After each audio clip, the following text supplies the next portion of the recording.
Big boss Malayalam season 7 എപ്പിസോഡിൽ കഴിഞ്ഞ ദിവസം ഉണ്ടായ പ്രശ്നത്തിൽ അനുമോൾ ഇപ്പോൾ അപ്പാനി ശരത്തിൻ്റെ കാല് പിടിച്ച് മാപ്പ് പറഞ്ഞിരിക്കുകയാണ്. അനുമോൾ മാപ്പ് പറഞ്ഞ രീതി പോലെ തന്നെ അപ്പാനി ശരത്തും അനുമോളോട് മാപ്പ് പറഞ്ഞിരിക്കുകയാണ്. രണ്ടുപേരും അങ്ങോട്ടും ഇങ്ങോട്ടും തൽക്കാലം പ്രശ്നങ്ങൾ പറഞ്ഞ് അവസാനിപ്പിച്ചു. കഴിഞ്ഞ ദിവസം കിച്ചണിൽ വെച്ചുണ്ടായ പ്രശ്നത്തിലാണ് രണ്ടുപേരും അങ്ങോട്ടും ഇങ്ങോട്ടും ഇപ്പം മാപ്പ് പറഞ്ഞിരിക്കുന്നത്. ഇതിനകത്തുണ്ടായ പ്രശ്നം എന്താണെന്ന് വെച്ചാൽ, കിച്ചൺ ഗ്രൂപ്പ് സെലക്ട് ചെയ്യുമ്പോൾ തന്നെ അനുമോൾ നേരത്തെ അപ്പാനിയോട് പറഞ്ഞിട്ടുണ്ടായിരുന്നു, ഞങ്ങൾ സെലക്ട് ചെയ്യുന്ന ആൾക്കാരല്ലാതെ മറ്റൊരാളും കിച്ചൺ ഗ്രൂപ്പിനകത്തോ കിച്ചണിനകത്തോ കയറാൻ പാടില്ല എന്നൊരു വ്യവസ്ഥ വെച്ചിട്ടാണ് ഗ്രൂപ്പ് സെലക്ട് ചെയ്തത്. അപ്പോൾ അത് അപ്പാനിക്കും ബാക്കിയുള്ള മെമ്പേഴ്സിനും എല്ലാവർക്കും അറിയായിരുന്നു. അതുകൂടാതാണ് ബാക്കിയുള്ള മെമ്പേഴ്സെല്ലാം കിച്ചണിൻ്റെ അടുത്ത് വരികയും അതിനകത്ത് കയറുകയും ഒക്കെ ചെയ്തത്.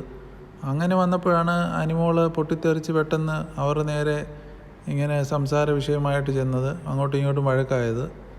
ഇപ്പം ആർക്കെങ്കിലും ഫുഡ് വേണമെന്നുണ്ടെങ്കിൽ ഈ കിച്ചൺ ടീമിനോട് പറഞ്ഞാൽ അവരുണ്ടാക്കി കൊടുക്കും, അല്ലാതെ സ്വയമായിട്ട് കയറി ഉണ്ടാക്കരുതെന്നാണ് ബിഗ് ബോസിൻ്റെ റൂള്. എന്താണെന്ന് വെച്ചാൽ അതിനാണല്ലോ ബിഗ് ബോസിലെ കിച്ചൺ ടീമിനെ സെലക്ട് ചെയ്യുന്നത്.